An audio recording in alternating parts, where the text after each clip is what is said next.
ఈయనే అగ్ని అని నమ్ముతున్నాను, నీ కూతురికి ఈయనిచ్చి వివాహం చేయొచ్చు అని అందరూ ఒప్పుకున్న తరువాత వివాహం అయింది అగ్నిదేవుడికి స్వాహాదేవికి.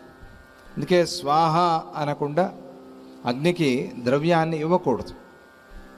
స్వాహ అనకుండా ఇస్తే గనక అది అమంత్రం అవుతుంది. అమంత్ర ద్రవ్యాన్ని అగ్నిదేవుడు తీసుకోడు. మనకు కనిపించే అగ్ని తీసుకుంటాడు, కాల్చేస్తాడు. మనం అనుకుంటాం ఇంతే కదా అని. కాదు, దానికి ఒక దేవత, ఆ దేవత తీసుకోడు.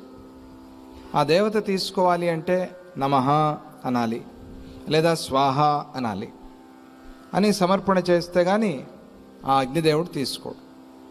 ఇది నీది అనాలి కదా, లేకపోతే తీసుకోడు. కాల్చేది ఊరికే అగ్ని, పంచభూతాల్లో అగ్ని. కానీ దీనికి అధిష్టాన దేవత అగ్నిదేవుడు, అగ్నిహోత్రుడు. ఆయన తీసుకోవాలి అంటే మాత్రం మనం ఆ మంత్రం చెప్పి వేయాలి. అందుకనే స్వాహ, నమః, స్వాహ. దేవి భాగవతంలో ఈ స్వాహాదేవి కథ చాలా విశేషంగా చెప్పారు.